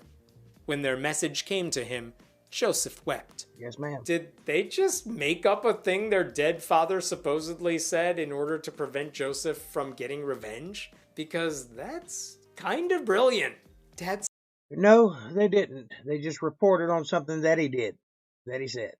said you should be nice to us and give us money every week, and he's gone now, so just trust us. You have to. It's not like we heard Jacob saying that, so for all we know, they totally made it up.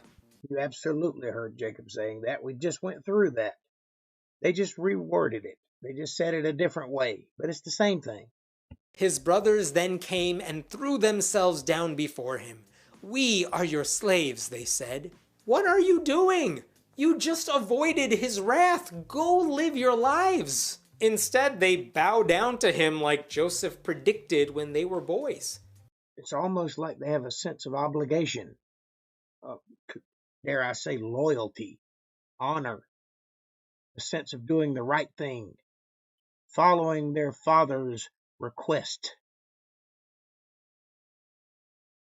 Their lives have come full technicolor circle. But Joseph said to them, "Don't be afraid. Am I in the place of God? You intended to harm me, but God intended it for good, to accomplish what is now being done, the saving of many lives. So then, don't be afraid. I will provide for you and your children." And he reassured them and spoke kindly to them. As a good leader would. He emancipated them and promised to care for their families. I thought he was a wealthy capitalist, and it turns out he's a democratic socialist. Nope, he most certainly is not. Those people are his slaves. He did not emancipate them. He just agreed to take care of them. They are still his slaves. Joseph gets my primary vote. Joseph stayed in Egypt, along with all his... And that's how Donald Trump won, by the way. Not understanding what the whole thing's about. Voting with your feelings instead of your brain. It's your fault. Yes, you are responsible for Donald Trump. You're welcome. His father's family. He lived 110 years and saw the third generation of Ephraim's children. Also, the children of Machir, son of Manasseh, were placed at birth on Joseph's knees. Aw, Grandpa Joey is playing with babies. That's adorable. All grandfathers play with babies. All fathers play with babies. It's always adorable. A book that's full of genocide and rape and insanity, we get this cute moment, like a little reward for anyone who's made it all through to the end. Unless Joseph decides those babies are his property. If you think that's the reward for reading the Bible, you have misunderstood the meaning of the Bible. Property now, like Jacob took Joseph's kids. Apparently that's a thing you can do. Then Joseph said to his brothers, "I am about to die, but God will surely come to your aid and take you up out of this land to the land he promised on oath to Abraham, Isaac, and Jacob." And so he has unto this very day. And Joseph made the Israelites swear an oath and said, "God will surely come to your aid, and then you must carry my bones up from this place." I hope the babies are not still on his lap when he makes his death announcement. Also, don't tell people what to do when you're dead. Who cares? You're gone. They cared, and he cared. I bet money that you'll do the same thing when you die. Unless this is some legal issue and you have a lawyer by your side, Your demands can be ignored. Listen. Yeah, if you're a shitty son who doesn't have any value whatsoever, if you are a atheist prick who likes to disobey direct orders from your authority figure because you think the world owes you something, or because you think you're special in some way, you little fancy pants, you little special boy, you're not. And you are in the wrong for doing so and thinking so. Reel yourself in, young man, and learn how to take responsibility for your actions.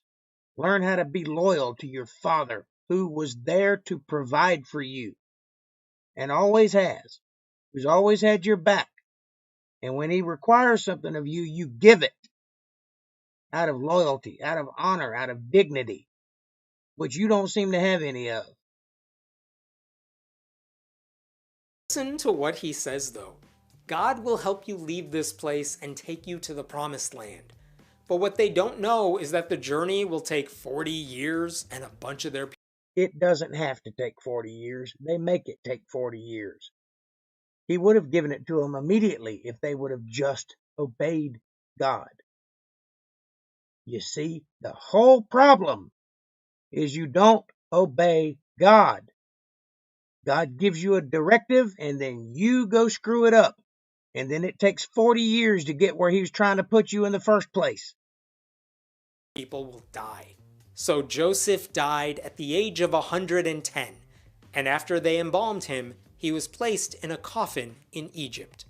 Weird how he never made a big long speech to his children, transferring some of his blessings to them.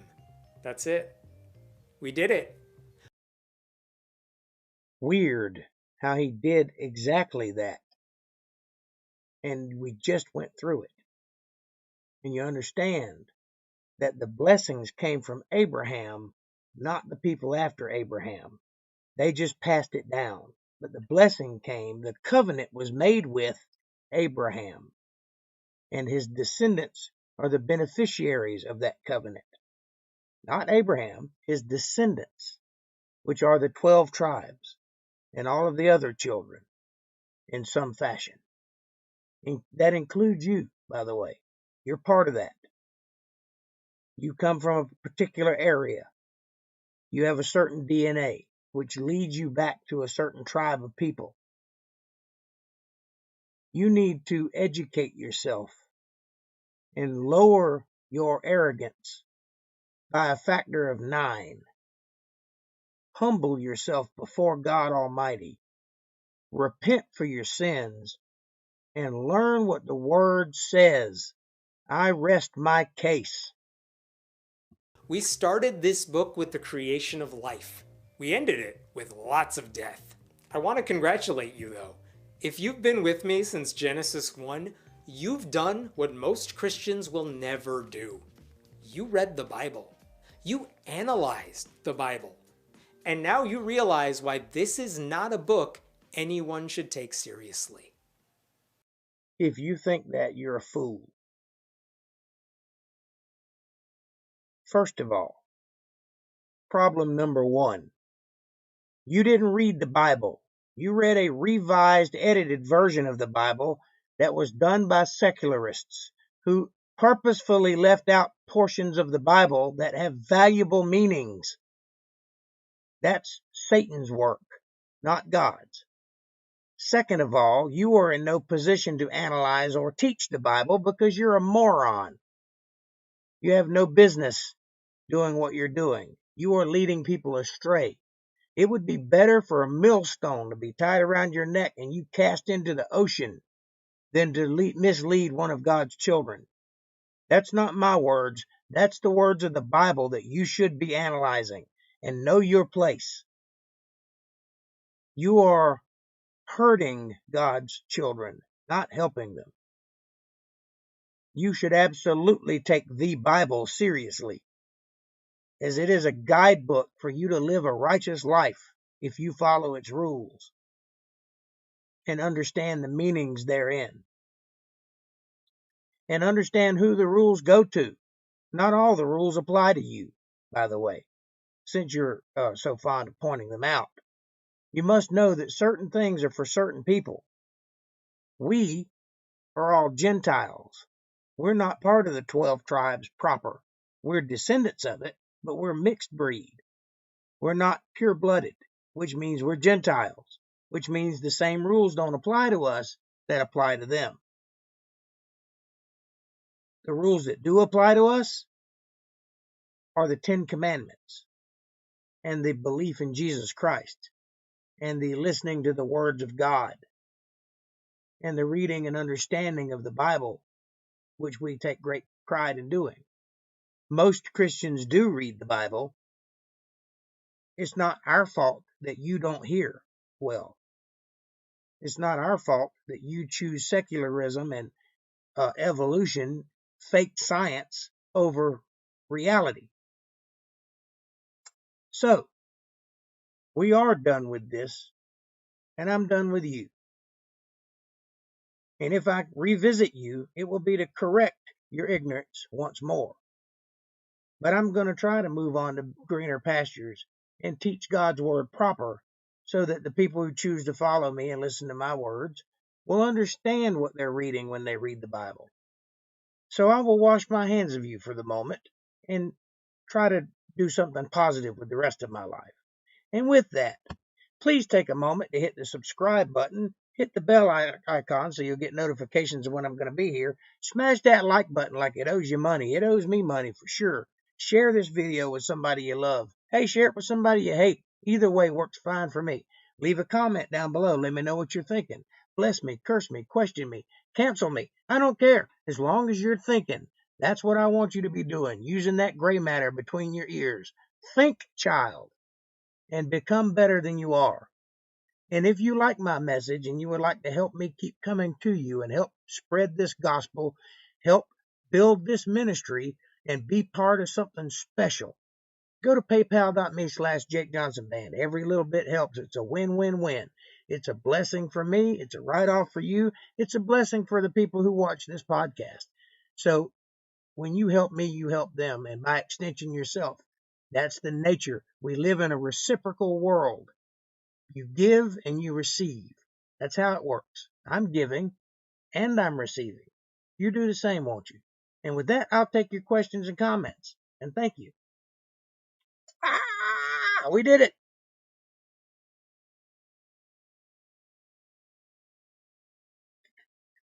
Yeah, woohoo. All right, Jake. Amen. I am so proud of you. Thank you. I'm proud of you too. All right, amen. That's it. That's all. But we will be praying for you, atheist. God bless you. And God bless you, atheist. And by the way, friendly atheist, thank you for allowing me to dismantle your ideology. I appreciate the opportunity, and I will graciously accept anything you have to throw my way should you ever choose to do so. I openly accept all criticism. I don't believe in censorship. You say whatever you want to say, I'll take it. I might correct you, but I will take it. And I'd like to welcome the newcomers, the people that have just signed on. Hopefully you'll bring your friends in. Maybe we can get this thing going after all. I've only been doing it for a year now, so it's about time we start growing a little bit. So help us out. All right, what'd you guys think? Y'all got any questions or comments? That was Everything Wrong with Genesis in a nutshell, featuring the Friendly Atheist, hosted by yours truly, Jake Johnson. Next week, we will be starting in Exodus proper, where we will go through the Old Testament on Sunday and the New Testament on Monday. Chapter, verse, explanation, understanding. That's the way I do it, and that's the way it should be done. We did, yay. We did it, woohoo. Dora, and the Explorer. LOL, joking. It was awesomely preached tonight, Jake. Thank you. I appreciate it. It ain't me, it's God. I put no thought into this. I put no effort into it. What comes out of my mouth comes out of my head right then, right on the spot. Always has, always will. I like it that way because I know it's not me talking, it's God talking. I just respond. I'm not saying I don't put any effort into the podcast. I'm saying I don't put any effort into my answers. I don't put any forethought. I don't research and try to get proper answers and all that. I go by what reality has taught me and what my education has taught me, and then I refute what's being said on the spot without rehearsal. That's right, you said it. I loved it. Thank you. Thank you very much. And I'm grateful you're here to love it. I couldn't do it without you, Dave. Couldn't do it without you. Because I'd be talking to myself, and that's weird.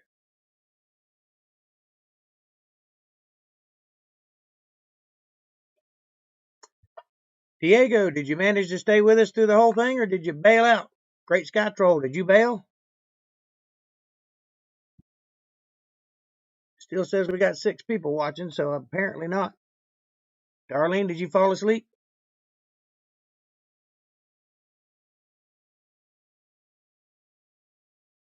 I'm glad you enjoyed it. Yes, the non-believers do need prayer, but the Bible says do not cast your pearl before swine. You are to plant a seed, but it's God's job to make that seed grow. You plant it and then move on. Don't dwell on people that don't want to hear you.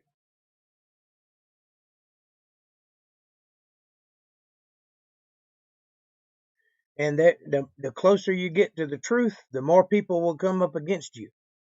And that's just the nature. You get flack when you're over the target.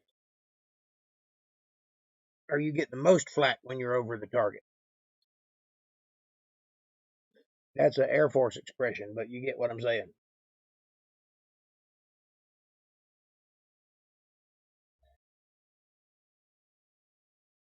Good job. Beat up the atheist no more. He's had enough, has he? He's bleeding at the nose and huffing and puffing and can only see out of one eye. I think he's had enough.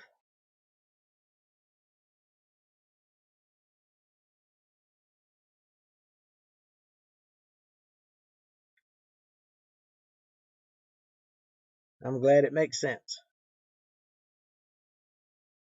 That's what I'm trying to do. Makes sense. That's what I'm about. Trying to be as common sense and easygoing as possible without getting too in the weeds with details. I could do charts and graphs and sightings and footnotes and show my research and all that, but that would bore you to tears. I've seen it too many times. They try to show how smart they are by showing all these pictures of what they're saying, they're illustrating what they're saying, and then showing you the proofs and all that. Look, if you don't believe me, go look for yourself. I'm not asking you to believe me. I've always said, don't listen to any man, not even me. Let me be an inspiration for you to go look for yourself and find out firsthand what true is and what isn't. You think this is better? Well, if you believe me, then it's great. If you think I'm wrong, go prove me wrong. Go do the research yourself. I've done it. Have you? I mean that for everybody, not you personally. I've done my research. I've spent 40 years learning what I know. Hard work. I've earned doctorate degrees in what I know. I know what I know. I'm not just spewing off secondhand knowledge that I got from listening to some charismatic person talk, which is what most of these people are doing. I actually wanted to know what I was talking about rather than learn what I was talking about from someone else. You see, there are people who regurgitate knowledge, and there are people who actually possess knowledge. I am the latter. And you can count on what I'm saying to be as close to the truth as I know it to be. I could be wrong, but I believe what I'm saying to be true. And if I'm wrong, if I'm ever found wrong, then it was a genuine misunderstanding. It wasn't that I'm trying to mislead anybody. I might be wrong, but I believe what I'm saying. I believe it because I went and looked for myself. And that goes for everything I discuss. And if it's my opinion, I'll tell you it's my opinion. And that's not fact, that's opinion. I know it's better by educating yourself and reading the books. It's awesome to find out. Yeah, and there's some things that you won't find in books. There's some things you have to experience in life. There's some things you have to go to the place and see it. It's not in a book. There's some knowledge that is talked about in a book, but not fully. And you have to go find it and see, and then get the full picture from reality, from history, from any number of locations. I've done all that. I've spent 15 years studying ancient Egypt just so that I could understand what went on during that period of time. And Greece and Rome and China and the Aboriginals. And I mean, my interests go all over the place. So yeah, when I tell you something, I'm not just making stuff up. I'm putting two and two together from things that I've seen. Yeah, that makes us wise, right? Yes, it does. There's a difference between having a good memory and being wise. This is a difference that I wish more people would explore and understand, because there are a lot of people out there, charismatic talkers, who are only knowledgeable because of what they learn listening to someone else talk. They don't have any firsthand knowledge. They only memorize things that they've heard. I don't do that. I don't memorize things. I go out and I seek knowledge, and I look for it firsthand. I get firsthand accounts as much as I possibly can. Now, I do listen to some people talk, but it's to back up what I already know. It isn't the other way around. I'm a trendsetter, not a trend follower. And I hope that that comes across. I'm not very good at articulating my innermost thoughts, and I'm thinking things that I may never say, because I think very deeply about a lot of things that may not be of any interest to you. And also, I may understand things on a level that you may not grasp at first glance without doing the research and understanding where I got that from. You know what I'm saying? So there's a lot of things I have trouble expressing in a way that is in depth enough, but I can get the basic point across, and hopefully that'll do as well. I don't know. I'm new at this, so we'll see. But to be sure of one thing, I'm not making anything up. I'm not blindly leading people. I'm not trying to corrupt anybody's mind. I'm not even telling you that you should believe what I believe. I'm only telling you what I believe and leaving it up to you to decide whether you follow it or not. I was accused recently of corrupting people's minds, of giving garbage information. That was a baseless accusation, because the person who said it was committing what's called an ad hominem attack. That is a debate tactic when you've lost. You go for the jugular and start insulting the character of the person rather than the argument. So that was a baseless claim, because I've never done that. I've never told you something that wasn't true to the best of my knowledge, and I never will. I may tell you something that you don't know. I may tell you something that you don't believe. But if you follow my logic, you'll come to believe it, because that's why I came to believe it, because I followed the logic.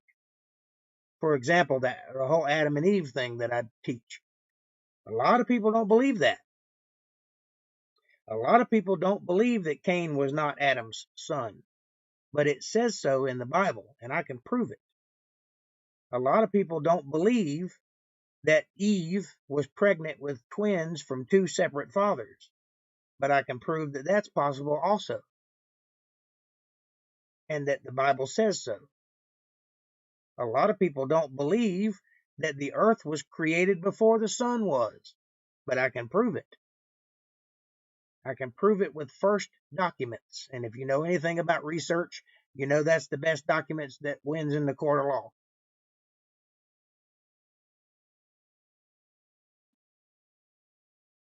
A lot of people don't believe that the universe was stretched out from the earth, but I can prove it. And I teach those things. I've been called a flat earther because I've said the earth is flat. But what they didn't tell you, if you heard someone say that about me, is that I didn't say the earth was flat. I said, as far as you're concerned, the earth is flat. That's a big difference if you listen to the words that I said. As far as you're concerned, the earth is flat.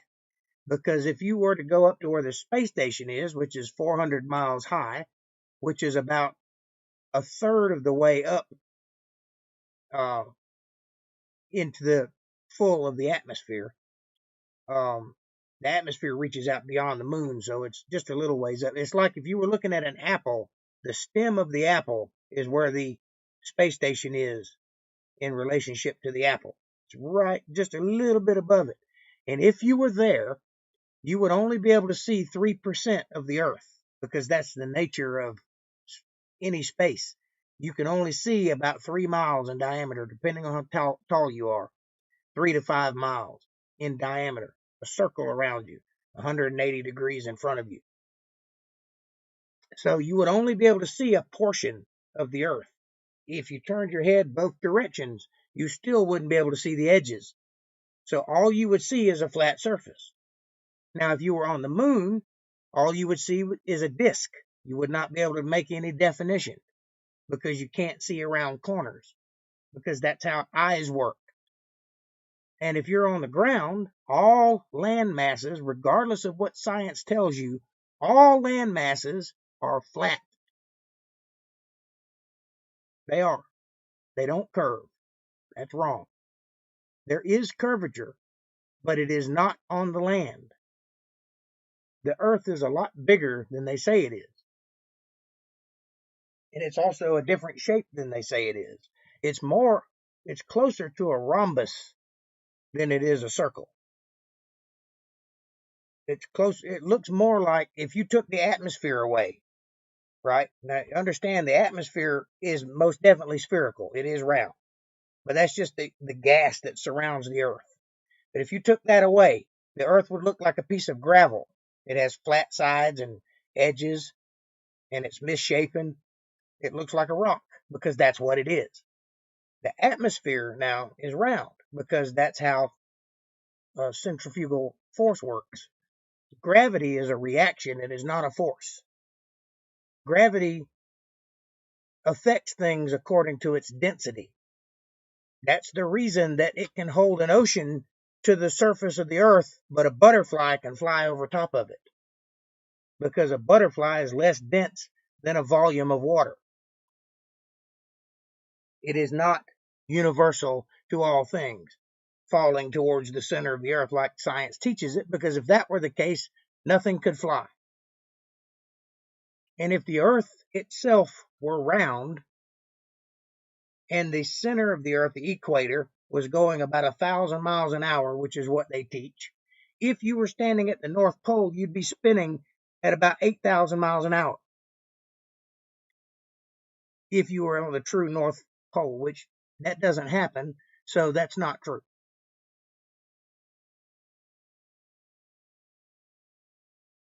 Sorry. It's closer to the center of the landmass is the north, and the outer edge is the south. And every direction you go from north is south by definition. Now, does that make a globe? No, it does not.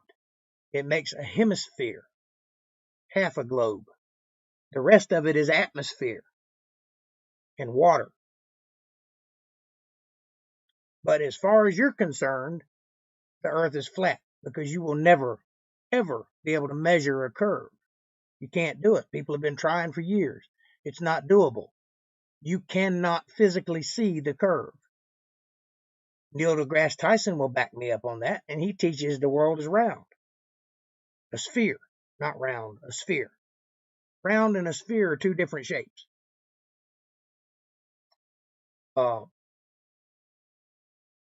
So if you want to call me a flat earther, that is your ignorance and not understanding the full depth of what you're standing on, and just calling me something because you don't understand what I'm saying. I'm not a flat earther. I don't believe the Earth is flat. But as far as you're concerned, it is. You'll never be able to see the roundness of it. You never have before and you never will. So what does that mean? It means the earth is flat as far as you're concerned. That's what it means. They've done a cross section of the United States. It is literally flatter than a pancake. Literally. If you measure it to scale. If you were a giant and you could hold the earth in your hands, you and the earth both would be destroyed by the tidal forces of your gravity. But if you could put that away, if you could actually do it, not only would it feel smooth, but your hands would not get wet. Because there's very little water stretched out across the surface of the earth as compared to its size. The depth of the ocean just isn't that deep. So your hands wouldn't even get wet if you could hold the earth. Isn't that wild? But that is real, observable, testable science. The other stuff is a religion, just like young earth creationists. Both of those things are religions. You have to believe it because there's nothing you can do to see it. You have to take it on faith. So there. Put that in your pipe and smoke it. All right, I'm going to go pee and then watch the news. Thank you guys so much for being with me tonight. One more time for the cheat sheets. Not that one. Press all the buttons and do all the things and PayPal.me/Jake Johnson Band. I love you. Have a great night. God bless you, and I'll see you tomorrow.